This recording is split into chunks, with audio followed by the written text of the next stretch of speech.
heading for the ascendancy, which way they headed? Which way is Boss Man headed? Boss Man heading down fast. I mean, we have to try to help stop the degeneration. Boss Man has no upward mobility. The whole country has no, it don't know where it's going, and whatever happened, oh, they still mad at Trump. Oh, what happened? Oh, they not mad at Trump. Trump got everybody mad at Biden. Oh, what they supposed to do? Confusion. You turn on the thing, the news, as soon as we leave here, and you're going to see it. Total confusion in the United States. And the rest of the world is aiding in the disintegration of the United States of America. China pulling this little plug, Russia pulling that little plug, and they all waving at each other. Right? They're doing it everywhere. And they're going to fix, what are you going to fix, Mr. Biden? You're not going to fix nothing. You're not going to fix nothing because what you did to everybody else is happening to you. You gotta, they don't pay attention.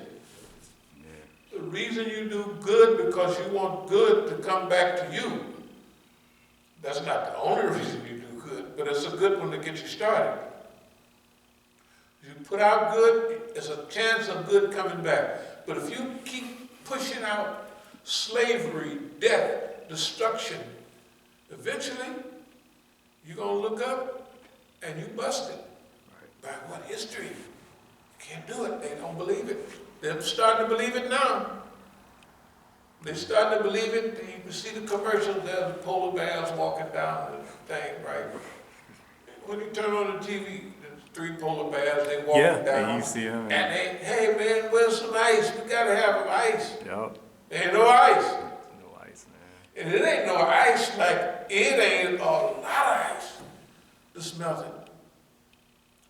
And I'm not saying it scares me, but it makes me a little uncomfortable to see all that ice melting, all that fresh water melting, right? Okay. But the world gonna have to fix that. Me and you can't fix it. We're gonna do what we can. Right. But we have to appeal, like right now, we're appealing to the world's people. We say, hold it. Boss man had messed everything up. Now, let's me and you fix it up.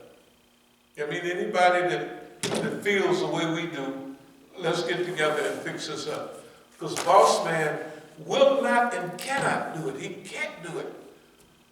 It's like the old Roman empires, the Greeks, those people got hooked up in what they was doing. They could not change. Even they got all kind of books saying, we should have changed. We should have turned left right up there, 3,000 years ago.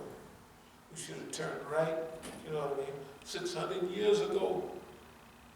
We should have turned right, there's a sign, turn right, 600 years ago. Got people out there with right, gotta go. They didn't do it. They can't right now. Right, yeah. Clean up the world. What world? We can get one more man. We can dump a few more barrels of sludge into that river before it's going to affect us, because we're going to float on a balloon out to Never Land or something. Or we're going to get so much money that it won't bother our island where we are. It's not true. But that's what they're saying to themselves. The shaitan always make that stuff look good, and it ain't working. It can't work. They've already extended the limit. Okay? Well, we're not going with that. So we just be uneducated Negroes and say, we ain't going with that. We ain't going to let them people, run us crazy. Okay. What time is it right now? 7:30. So it's past. But we'll keep on going. Yeah, you can go on and make yourself out, inshallah. Yeah. So Salat's done? Huh? Salat's finished? No, we're right in the middle of a program, so you can go on and make your salat in the yeah, inshallah. Yeah.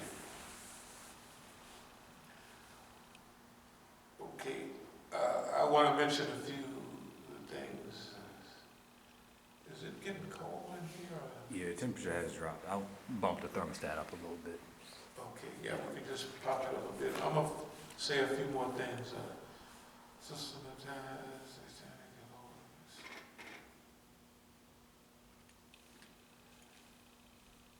I want to talk about stickability, bounceability, and tenacity. These are some of my favorite words.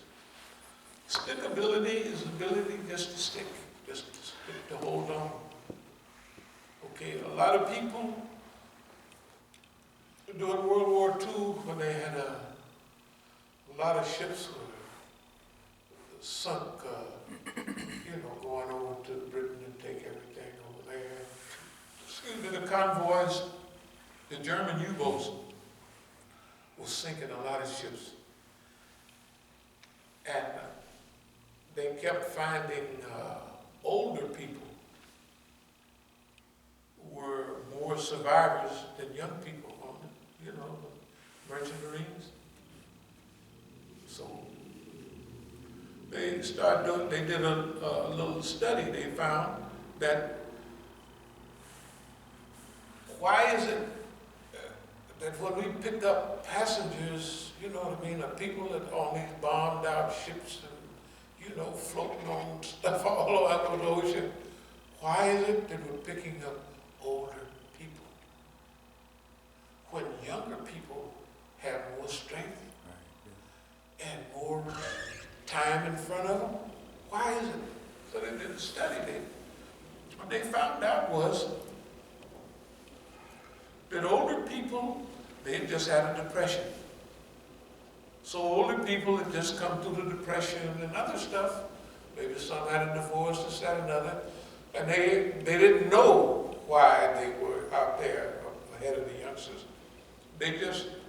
What the researchers realized, the older people had more experience in life.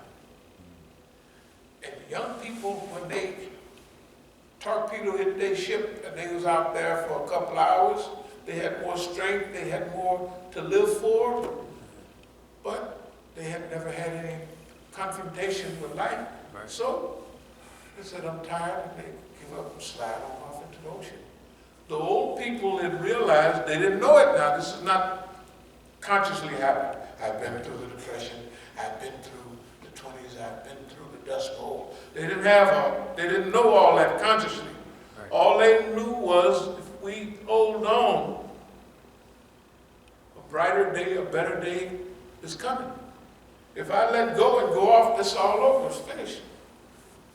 They had that in their gene, their makeup from their past experience. All the young people were bigger, stronger, and healthier. They had more to look forward to. But they just learned something. They didn't learn it, But it was a part of their makeup. Right. If we hold on,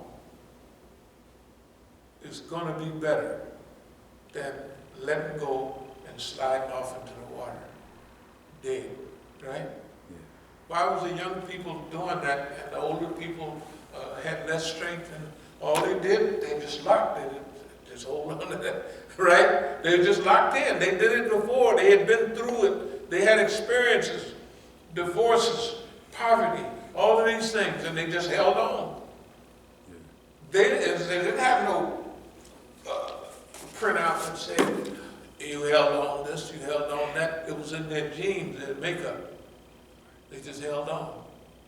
The young people had not faced anything. They were stronger, healthier, had more in front of them, more to look for. But they had never been through certain things before. When it happened, they just let go and slide on off into the water. This is a study that they did on their own people. So we developed this thing, 95% of ability is stickability. 95% of ability is the ability to just lock on and hold on. I don't care what you do. I don't care what you say. This, when you come to find me, this is where I'll be locked right here. I'm just locked on. I don't care whether it's a piece of wood floating. I don't care whether it's a piece of the ship floated up and I'm hooked on. But whatever it is I can hold on to, I'm holding on to that. That's what they found in older people. But they just held on. They didn't know what else to do. And it wasn't as conscious as people might think. It was unconscious, a subconscious reaction to the realities they was dealing with. The young people got hit by a torpedo and down they went. With all that strength and with all that ability. That's why we say 95% of ability is stickability. Just lock on. Don't make no difference what's going on around. Just lock on, right? You lock on, then you are alive and you can move, you can make some steps. But if you give up, you get drowned by the environment. That's one of the things that our brothers did not get a chance to learn in the movement. Just hold on.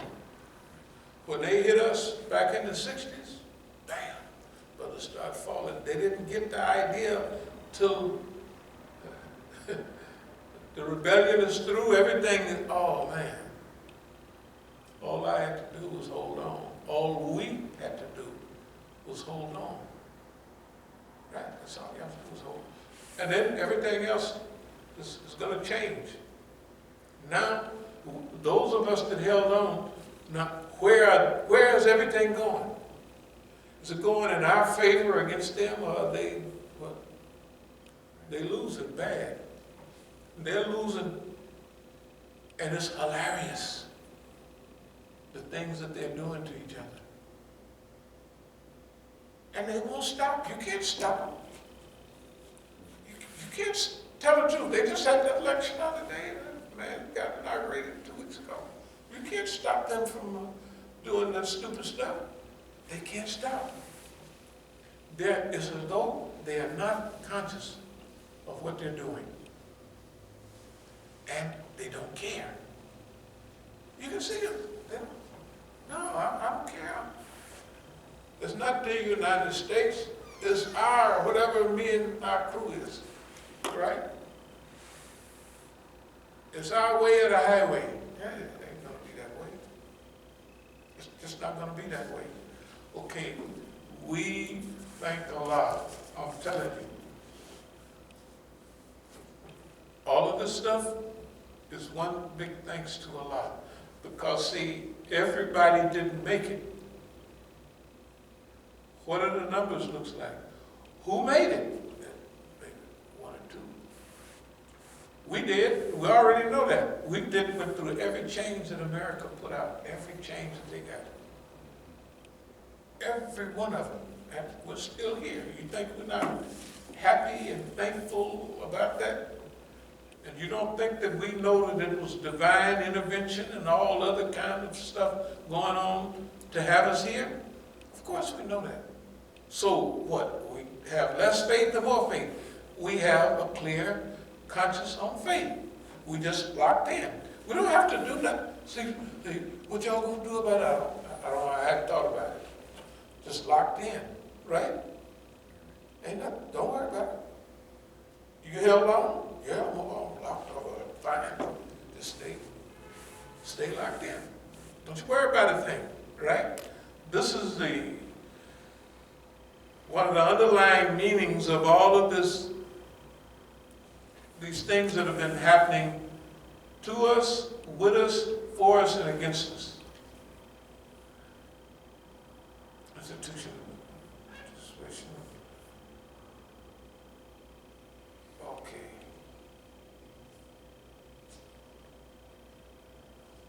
I'm not going to go through this horror shows stuff.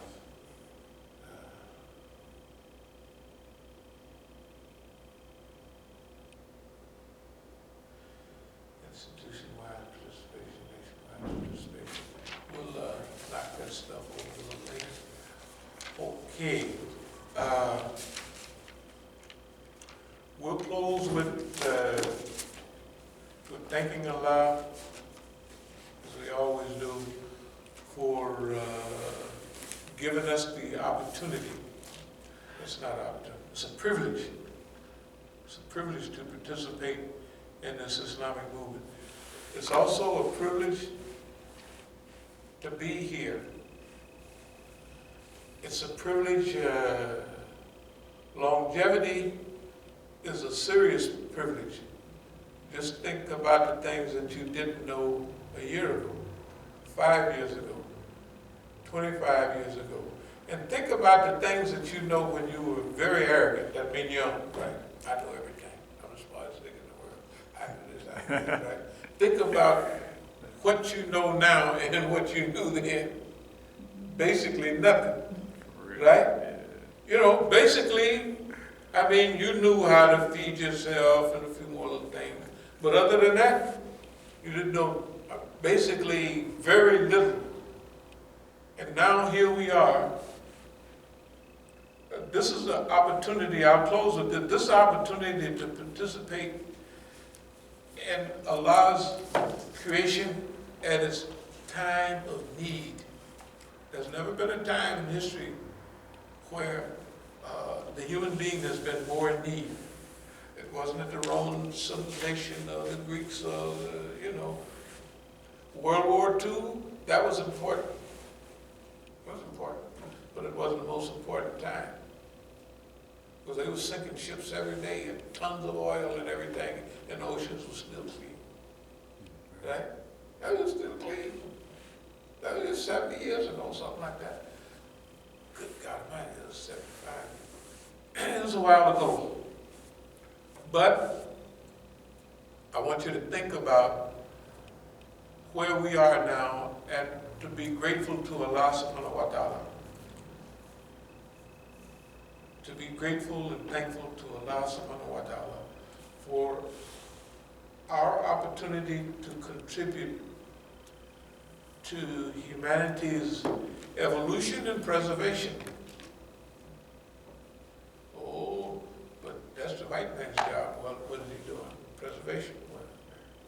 What is he trying to preserve? He's trying to blow up everything he can. Anything he can get his hands on. He's going to squash it and just, he can't do it. He can't not do it. And we say, so why don't you just, historically, every people that got to a certain level, a certain stage, their common sense began to fly away. We have to help them. We have to help them, and we have to help them with the attitude of we're trying to help them become better human beings. We are not their judge. Allah is their judge. We're not there to say, you being old white folks, you did this, you did that, ain't nobody gonna help you. Shoot. We help you, all you do as soon as you get 2 more breaths, you're gonna turn around and cut our throat. Well, that's what he does. That's his history, right? Okay, that's not our job. Our job is to help. Our job is to help, and to help right now. And we just want everybody to exercise patience, because we move at a certain pace don't mean other people are. Some people are right along with us. Some people might be a little ahead of us, but most people are behind. And most people have been fed so much garbage that it's amazing that they're still here and that they can feed themselves from the garbage that they've been fed by the system. So, we thank everybody very much. And are there any questions or comments about anything? Yeah, Brotherhood, a brother asked, give me a second, let me see if I can find a comment. When you were talking about some of the books and your time in a part of Imam Warfi Muhammad's community, a brother had said, you going to get the chief's tafsir, LOL? Like, I laugh out loud. He was, he was commenting. But beyond that. Okay, I want to say something about Imam Warfi Muhammad. I told everybody, if this was 10, 15 years ago, when the Imam was still alive, and I was at the stage I am now, I would have went back and joined him. I would have went back and joined him. Here are the reasons. I was in the community and I know the people that was around him. Them niggas ain't no good. They wasn't no good. They look. The chief said it twice that I remember. Yeah, he turned around. You ever hear about it? I know as a fact I've seen at least one of He his turned around lectures. and said, Yeah. y'all not with me. I know I've seen You one. with yourself. And look, Yeah. Yeah. but I was already going out floating around in the world. But he needed, you know, everything happens in its time. So evidently it wasn't the time. That's why we said, mashallah. It wasn't the time. He did a good job for what he did. He brought the people from the black man is God and the white man the devil to Islam. Right. What the hell do people want him to do? Right? Yeah. That's big. Okay, you gotta remember, that's big, and you gotta remember where he was too. He was like 10 or 15 years older than me. So he was a kid back in the 30s. Yeah, okay. He was a kid back in the 30s. He had been infected with all that stuff that they was teaching them. For him to come out of that, it's a miracle. And he brought everybody with him. Yeah. Well, he brought a lot of people with him. And some came halfway, some came part of the way, some, okay. I don't have nothing but respect for Imam Muhammad. Nothing but respect. The things that I would have done during that time are different at different times during that period. But if it was the last period when I spent time with him in Iran in 1997, right when this stuff was coming up, 1997, I talked to him about a lot of things when we was in Iran. I talked to him all day, when we was over there. But that period, it was nothing that I could do. I was from Oakland and here. I saw what everybody was doing here. I saw what they was doing in Oakland. I gave talks down in Texas and I knew what so-and-so was doing. But once I was given an opportunity to invite Imam Muhammad overseas, and we had, I was talking about selling books. So in one of their programs, they had